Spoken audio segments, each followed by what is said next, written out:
webinar world. I am so used to saying, hey there, Facebook and YouTube, but today we are on the webinar world. My name is Kari Cooper. I am the English Language Program Coordinator for Worldwide HealthStaff Solutions, and I'm so excited to have this opportunity to be presenting in webinar form today, talking today about choosing the right English exam for you and why that matters. Good morning. Good morning to everyone. Cameroon, that's so cool.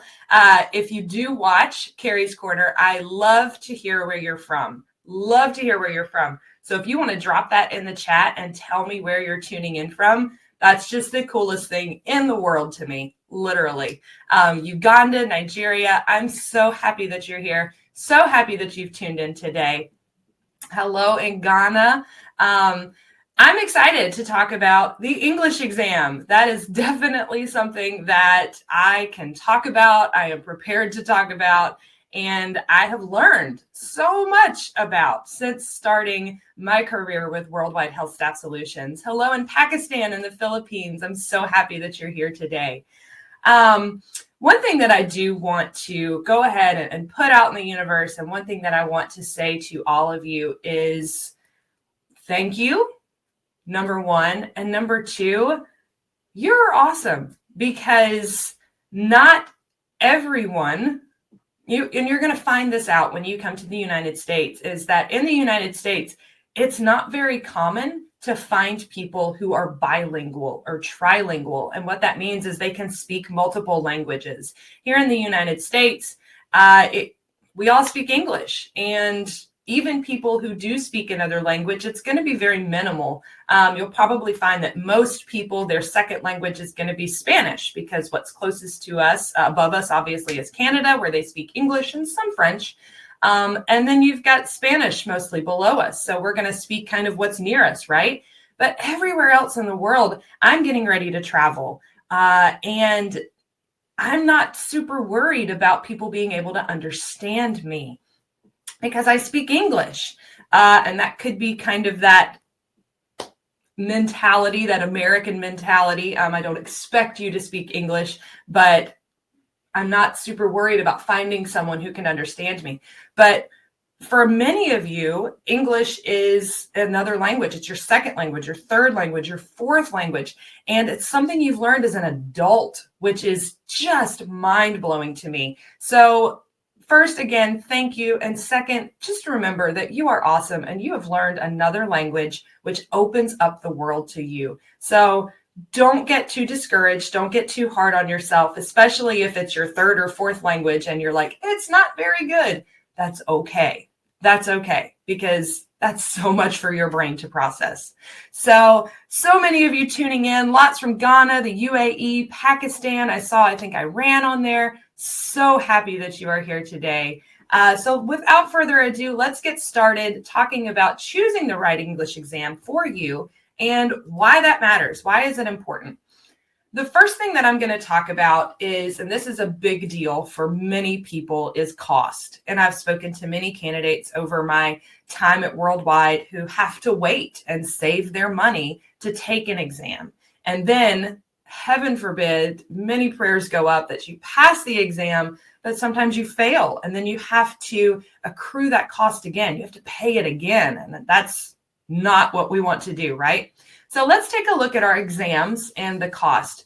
This is a list, and the exams I'm going to be talking about today include the IELTS, the TOEFL, the PTE, the OET, the TOEIC, and the MET. There are a couple other exams. One of them is a Cambridge exam that you'll see on the CGFNS list. But I chose the most popular exams and the most available exams internationally. So IELTS is probably still number one. That's the most common. It's the most easily accessible exam. And if you've taken it before or you haven't taken it before, $245 to $255 US. That's the cost for taking the IELTS. The TOEFL, you can see, is $255, which the TOEFL's undergone a big change, and I'm going to do a little promo for Kari's Corner at the end of the show. But I have a special guest tomorrow on my show from the TOEFL. So she'll be talking about all the things that have changed in the TOEFL. So if you are someone who wants to take the TOEFL, or you've taken the IELTS a lot and you're going to a state that only accepts the IELTS and the TOEFL, and you want to try the TOEFL with its new shorter format, now's a great time to do that. PTE is $185. It is the second cheapest on the list. The OET is the most expensive on the list. That's $455 US. The OET is based in Australia. So if you go on their website, you're going to see AUD, which will be the Australian currency. And then the TOEIC is $280 total. The TOEIC is given to you in 2 sections, but it's $140 per section. And then finally, the MET, which is the Michigan English Test. That's the cheapest one on the list. It's $150, but it's also probably the most difficult to find. It's probably very difficult to find an MET testing location. But it is the cheapest on the list. I think I've only worked with 2 candidates since I've been at Worldwide who've taken the MET. Tanzania. Oh my gracious. I'm so jealous, Alice. I want to be in Tanzania. I want to go to Tanzania. It's so cool. Do you see Tasmanian devils in Tanzania? No? Is that right? That's Tasmania. Sorry, I'm getting confused over here with my world map. But Tanzania, I'm very familiar with that as well. Very, very cool. So moving on to sections of the exam, you have reading, writing, listening, and speaking. All of the exams I just listed, they have to have all 4 of those sections. So even the TOEIC is separated into reading and listening and writing and speaking. And you take them at 2 different times. You used to schedule 2 completely different tests. So if you only have time to take 1 test one day, and you can take 1 test the next week, or if it's a money thing, you only have $140 to spend on a test, and then you can spend on the next portion of the test. But that's part of the requirement for, CGF&S and boards of nursing is you have to have all 4 components, The PTE, I'm going to start getting into the PTE very soon. Never fear. I see that question. I'm going to answer it. I know there's going to be a lot of PTE questions out there, a lot of them. So the IELTS, I was talking about this earlier with the TOEFL and their new test link. The IELTS is still going to run you around 3 hours total. 3 hours total, and your speaking portion is done in person. That is in person, okay? Like I said, 3 hours. The reading portion is around 60 minutes in length. You're going to have 40 questions. Listening is 40 questions, and the time on listening can vary. It can depend on the length of what you're listening to. Writing, you have 2 prompts that you'll have to answer. One is a descriptive prompt where you'll be describing a picture, an image, a chart, and then you'll have an opinion-based essay that you'll need to respond to. But you have 20 minutes to respond to the first prompt, and the second prompt, which is the essay, you'll have 40 minutes to respond to that. And then speaking is a one-on-one interview. It is 4 minutes for part 1, 2 minutes for that extended speaking portion, and then 4 minutes for part 3. That is what most people that I work with, they're most concerned about speaking, because with IELTS, you have to have that very specific 7 band score in speaking. So that is kind of IELTS in a nutshell for you. Already enrolled in my free PTE course. Thank you, John. I'm so excited. So excited that you're already enrolled. Hopefully you're finding some good tips and tricks in there. So the TOEFL has completely changed their new shorter time. Everything is shorter except the speaking section. The speaking section is still going to range from about, I think, 14 to 17 minutes total. You're still speaking to a computer and it is recorded. It is scored by a human still, but every other section is substantially shorter, which I don't know. I haven't heard if IELTS is going to get on board with that as well, now that TOEFL has done it.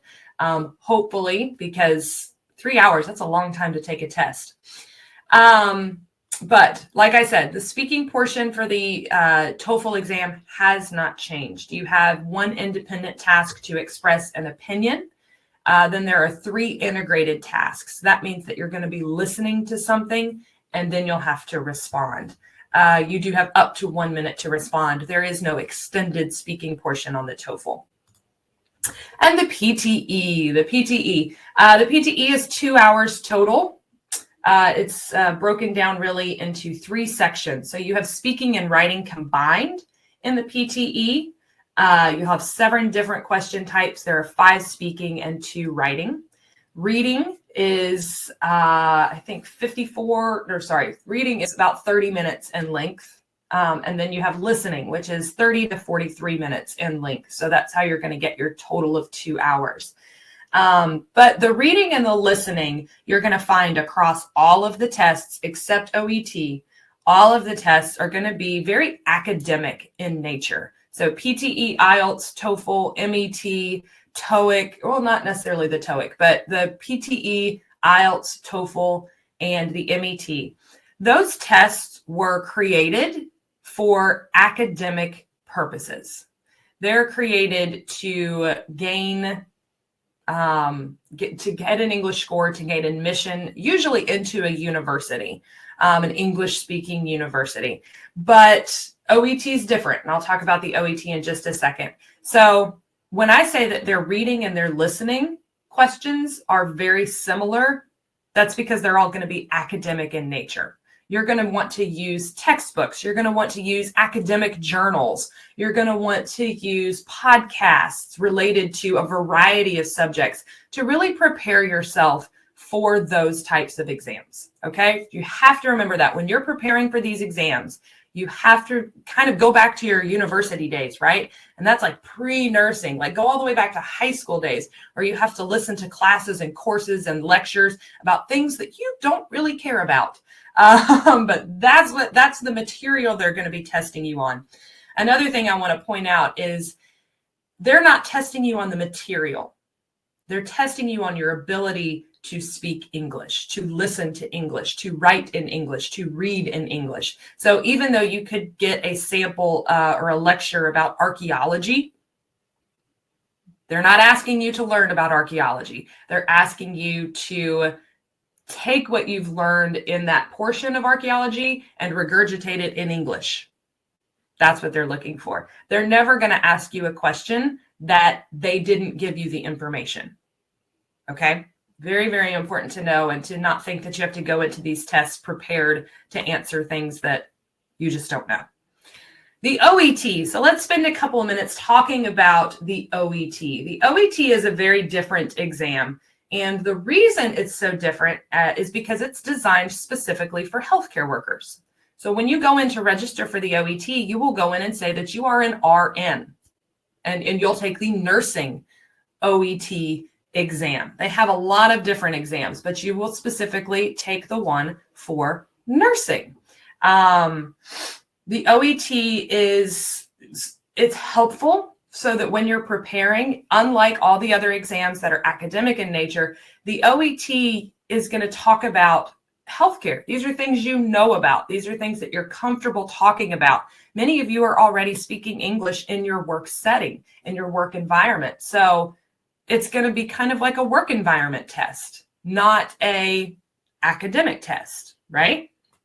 But the OET is the most expensive exam. It is. It's $455 US, plus there is a $7 registration or booking fee for the OET. But there is a very strong correlation between people who take the OET and pass and find success in the OET and their English in the workplace is also stronger than those people who took a PTE, an IELTS, a TOEFL, an MET, an academic-based test. So there is that's a great thing about the OET, and why I do support the OET is because there's such a strong correlation between success on the OET exam and success in speaking English in the workplace. So really cool fun fact about the OET. The TOEIC is a career-oriented exam. So they're going to ask you all sorts of workplace questions. So it's not healthcare specific. It's going to be workplace specific. So you'll be asked to write business formatted letters versus in the OET where you'll be writing a discharge letter. On the TOEIC, you'll be writing some type of business email or business letter. So it is career oriented. And like I said, The thing I love about the TOEIC is that it's broken up into 2 sections, listening and reading, and then speaking and writing. So you don't have to take them all at once or all in one day, or you can really focus and prepare for your listening and reading exam, take that exam, and then really focus and prepare for your speaking and writing exams. Okay. And then finally, the MET. The MET used to be the MELEB, but it is an American English-based test, 100% American English-based, because it was developed by the University of Michigan. And it's around $150 to take. The thing is with the MET, it's more difficult to find. That's the struggle with the MET. Not as many international testing locations. It's just going to be in your major big cities.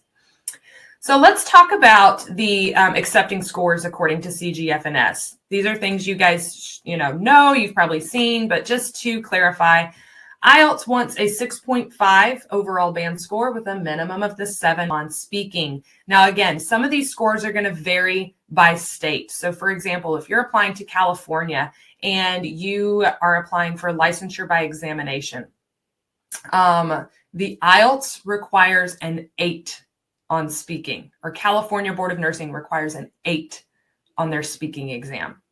Okay, so know that going into it. Different states are going to have different requirements. TOEFL, again, different states, different requirements. 81 overall score with a minimum of a 57 on your reading, listening, and writing combined, and then 24 on speaking. So a combined score of 57 on reading, listening, and writing, but a minimum of 24 on speaking. Many states, now this is CGFNS, many states still require a 26.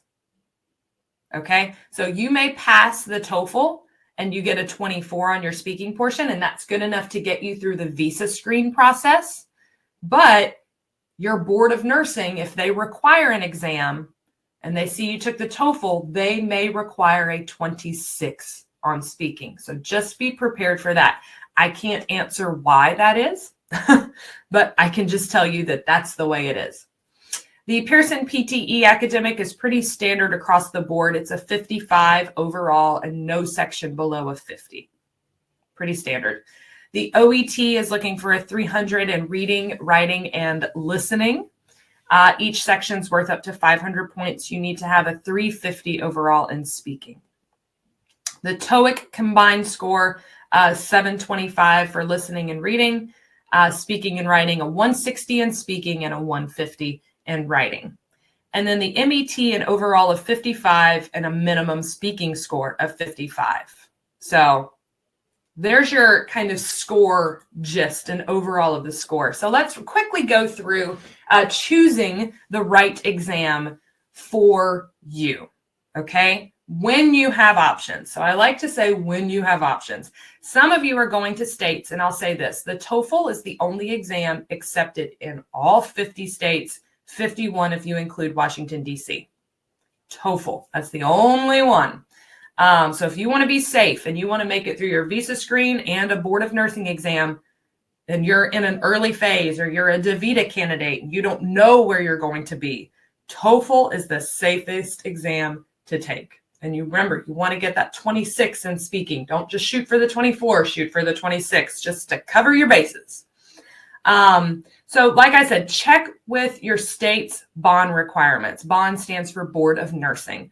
Check with your state's Board of Nursing requirements. If you have questions about those, because I already see questions on here about which one is accepted in Ohio, that's, again, it's very hard for me to answer those kinds of questions because it's going to depend on you. It's going to depend on your education. It's going to depend on, are you applying for licensure by examination? Are you applying for licensure by endorsement?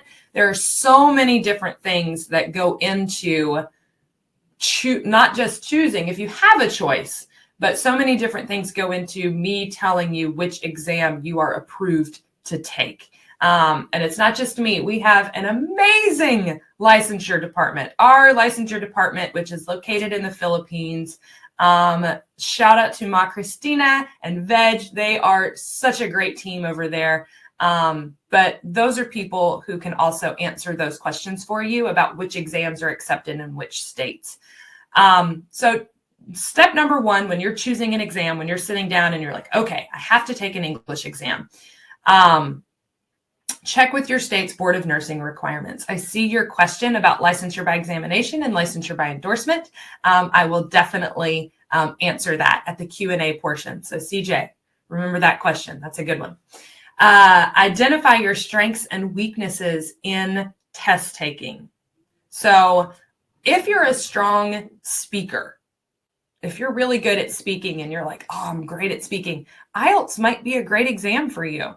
Or the OET. The OET has a really cool speaking portion where the test administrator takes on the role of a patient or a patient's family member, and you do a dialogue with them. So if speaking is your strong point, do a test where you have to speak in person. I mean, I strongly encourage that. Good news is all of the tests require speaking. But again, if you're a strong, comfortable, competent speaker, do one in person. That's my advice to you. If you're really good at your reading, let's say that your reading skills are super stellar. IELTS has probably the toughest reading section. TOEFL also has a pretty tough reading section as well. So if that's your strongest skill suit, look at exams that are going to have those tougher sections. Okay. Take cost into consideration. Take cost into consideration. That is very important. Very, very important. And not just because, yes, cost is very important, but as much as I hate to say this, you can't go into the test. I want you to go into the test confidently. I want you to go into the test and ace it and pass it on your first try, but that doesn't always happen. So you have to be prepared. Maybe you have to take this test a couple of times, and that's okay. That is 100% okay. There are so many of you out there who have taken these tests and failed them 1, 2, 3, 4, 5 times. Just that's why I'm telling you, take cost into consideration when you choose the test that you want to study for. Another thing I want to talk about in identifying your strengths and weaknesses in test taking is looking at the times of the test. Look at the different times of the test. Look at what you're comfortable doing. Are you comfortable speaking in person? Would you prefer to speak to a computer? Are you comfortable with AI scoring, which is artificial intelligence scoring? Or would you feel more comfortable having a person score your test? These are all things that are different variables in the tests. And if you have the option to choose, because let's say that your state, if you're applying for licensure by endorsement and your state's like, no, you don't need an English exam, you still need one for CGFNS. So you have that long list to choose from. So choose the best one that fits your strengths and your weaknesses. Timeline. Timeline is also very important. Do you need your results quickly? I will say the PTE is the fastest at getting those results out to you. Right now, they are like less than 24 hours. You are getting your results. I think I spoke to a candidate last week who got their results in like 2 hours. So if you need your results quickly, if you're getting there and you're applying for your visa screen and you have some documents, because as we all know, the immigration process, everything is based on a timeline and things expire, right? So if you're like, I need to get this through, PTE is a great option for you. And then what's your goal with the test? What is your goal? If your goal is to test your ability to speak English in a healthcare environment, the OET is going to be the right exam for you, because that's exactly what that's going to test. Or is your goal just to get your scores quickly and move on? What are you trying to do? You actually want to take the time and develop your English and work on your English and become a more proficient speaker? Then I suggest you take a more challenging test, one that's going to challenge you to get better, not one that you know you can meet the minimum requirement and zip right through. I have a whole thing I can talk about with that, but I'm not going to. I'm not going to do it. How is Worldwide there to help you? So here's the thing. We've talked about the tests. We've talked about your options. We've talked about your scores. We've talked about choosing the right test for you. How are we going to help you do that? And why you should be a Worldwide nurse and sign up with Worldwide, sign a contract through Worldwide, because we are here to help you pass that English test. How are we here to help you? Hello, my name is Kari Cooper, and I'm here to help you pass your English test. I am live every Thursday at 9:30 a.m. That's like New York City time zone. I say it's called Eastern time zone, but a lot of you are far more East than I am. So I like to say New York City time zone. IELTS Academic or General. That's an IELTS Academic. You want to take the IELTS Academic test. Yes, IELTS Academic. Great question. Thank you for asking for that clarification. But I do a show every Thursday, and I'm completely live, much like this webinar. You can pop questions in the chat, even if it's not what I'm talking about. If you have English language questions, if you have immigration questions, if you have relocation questions, if you have what's life like. Last week I did a show where I had a nurse who had kind of worked her way up through the nursing program and became a director of nursing in the Florida nursing hospital system. And she talked about what it's actually like right now to be a nurse in the US. So Kari's Corner is there to help you no matter what stage of the journey you are on. And it's live on Facebook and YouTube. I also have a Facebook page where I post lots of information. I post tips and tricks on my Facebook page. I post different links on there. So my Facebook page, if you're not following my Facebook page, find me. I think it's on the next slide. IELTS and PTE courses. I do offer specific IELTS and PTE courses. I will be offering a TOEFL preparation course in August and an OET preparation course offered by the end of September. The other thing that Worldwide does for you through me and through my program is I give you individualized feedback. I actually go on these classrooms and I will look at what you've submitted and I will give you feedback on it. I'll say, this is what you did well. This is what you need to work on. If you want to schedule a speaking session with me, 100%, you can definitely schedule a speaking session with me if you're enrolled in one of our classes. And the best thing about this program is it's free. It's completely free to you. 100%. No cost whatsoever. I know there's a lot of preparation places that you can choose from. There's a lot of online options, but you're going to find a lot of paid services. I am free. So use me, use my English speaking knowledge, use the classes that I've created to help you prepare, to help you be best prepared for your exam. So it's one of the perks of being a worldwide nurse is you get 100% free English teaching, coaching, and courses from a certified English teacher and a nationally certified English as a second language teacher. So super excited. There's my Facebook page. There's my Facebook link if you need to screenshot that on your phone. Not sure how you're watching, but if you're watching me on your phone, you can screenshot that. Come find me on Facebook. You can also send me messages through Facebook. I am 100% happy to answer those questions via Facebook Messenger. So with all of that being said, I'm sure there are many of you out there that have questions. I know there were a couple of you that asked some great questions earlier, but what questions do you have about taking the English exam, about choosing the right English exam for you? And without further ado, ladies and gentlemen, you know him, you love him, it's CJ. He's going to pull some questions from the chat for me, and I'm going to do my best to answer those questions. All right. Thanks, Kari. Thanks for that awesome introduction. Okay, so let's move on to our Q&A session. So I've seen here like a few questions for you. And here's the first one. What is the difference between licensure by examination and licensure by endorsement? Absolutely. That is a great question. So licensure by examination means that you do not have a license yet. Many of you will go through a process, and I know Worldwide has a list of states where it is easier to obtain a nursing license. Maybe you don't even have to take an English language exam to obtain that nursing license.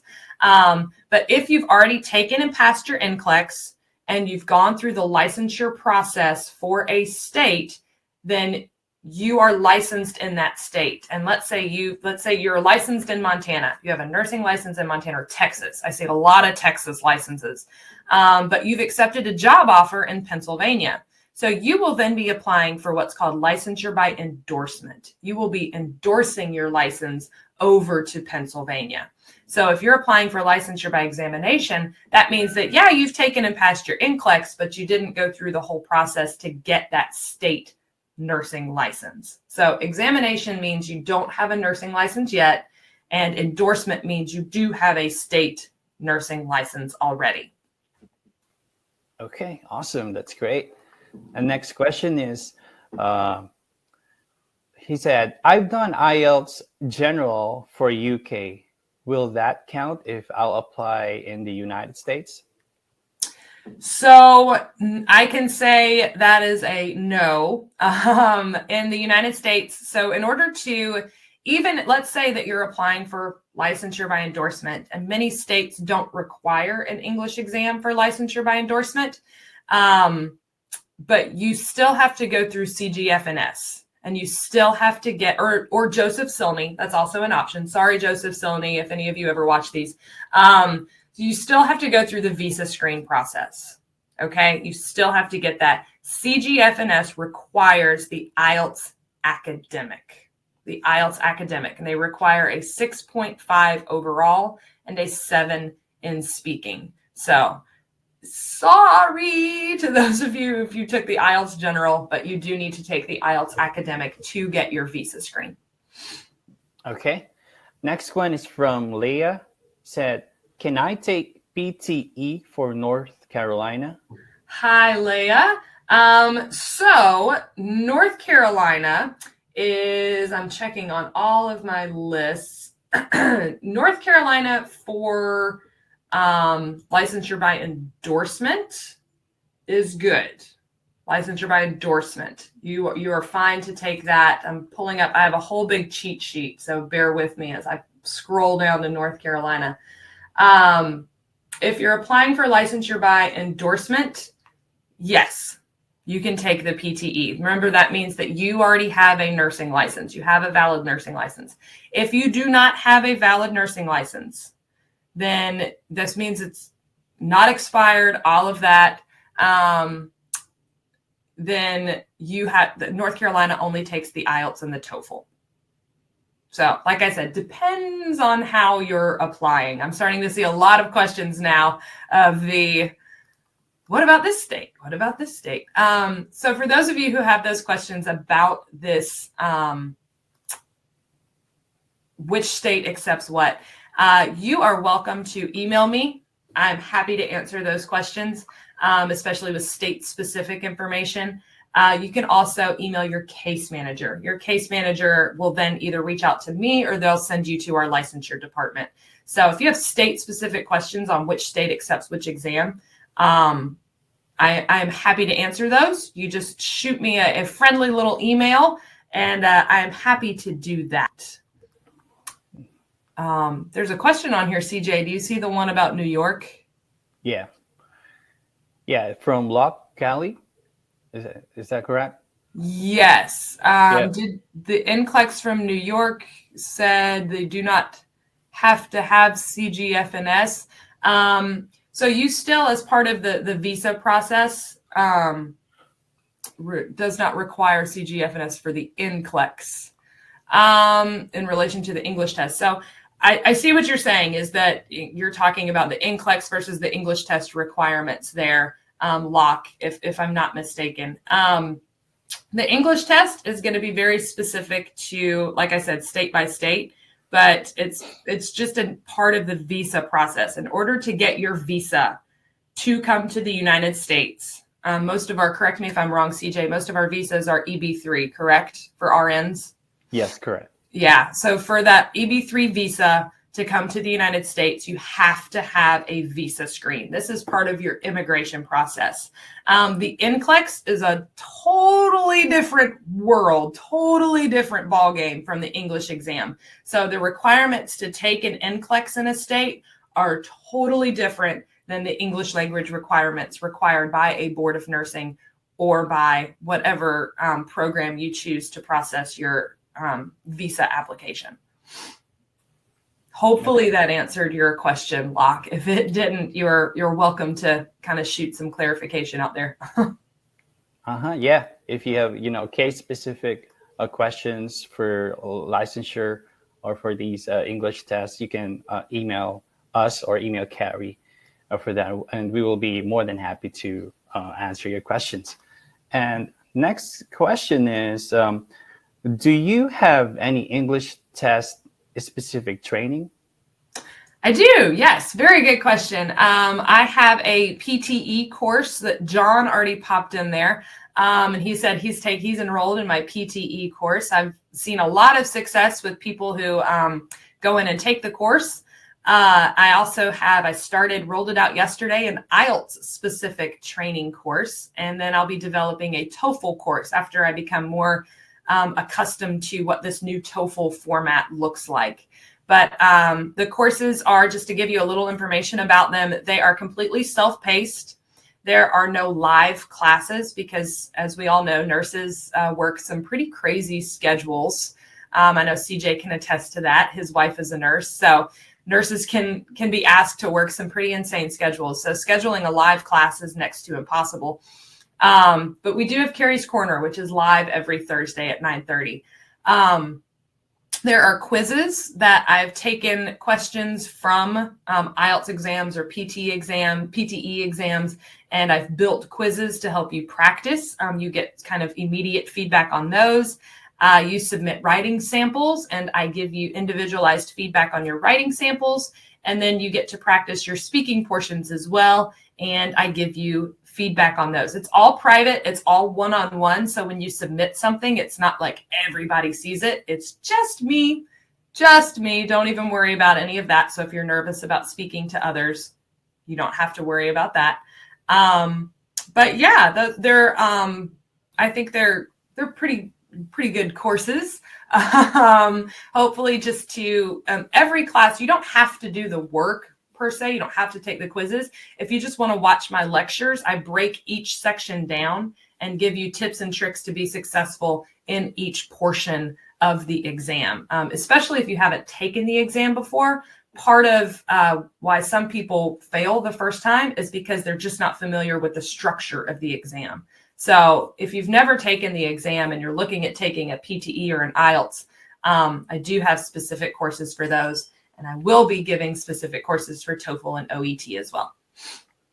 Okay, cool. Yeah, and I've seen a lot of questions about what would I take? Like, will I take IELTS, PT, or OET if I'm going to this state? So how about throwing this question, Kari? How do I determine which exam do I need for which state where I work in? That is an excellent question. So, right now, a lot of people are choosing, and I will say this because they're so speedy with their scores.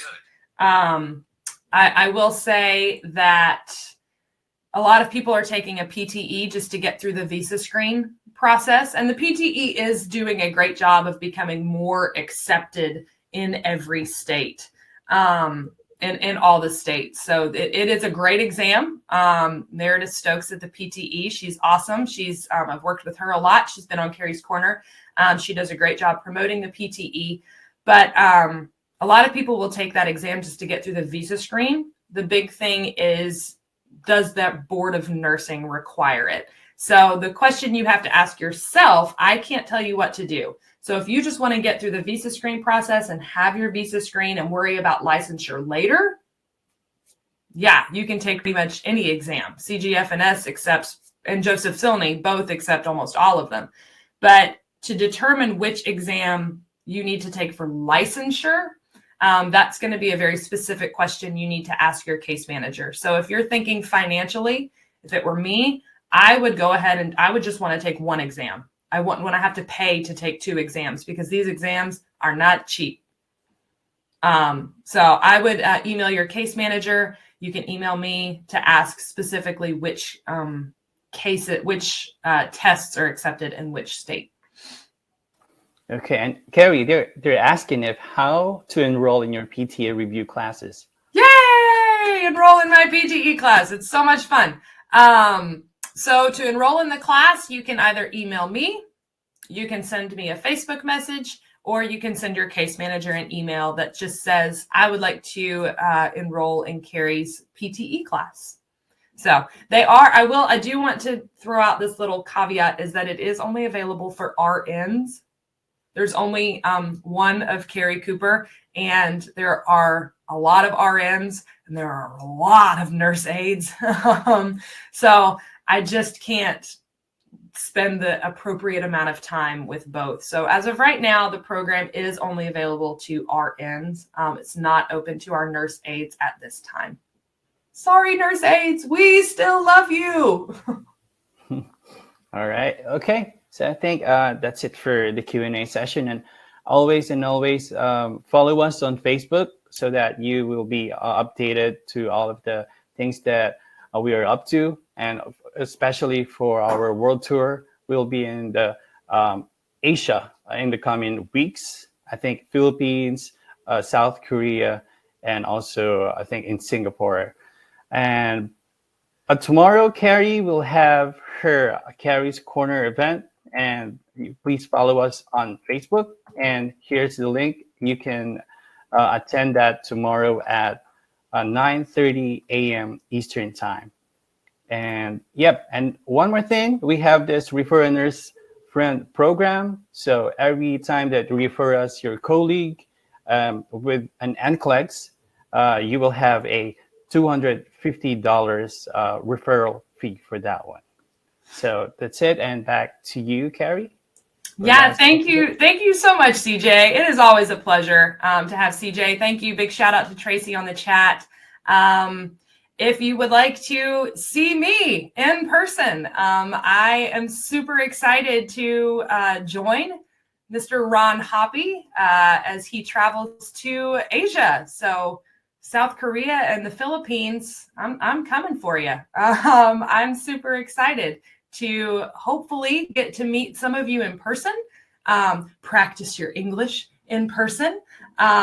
But again, very, very excited. Looking forward to visiting South Korea, Singapore, and the Philippines. And thank you so much for tuning into today's webinar. Again, if you have any questions, feel free to email me. Make sure you're following us on Facebook. We have a TikTok account too, guys. Make sure you're looking us up on TikTok for some awesome, very short tips and tricks for all things immigration. I guess I'm going to steal one from Ron Hoppy and say bye for now.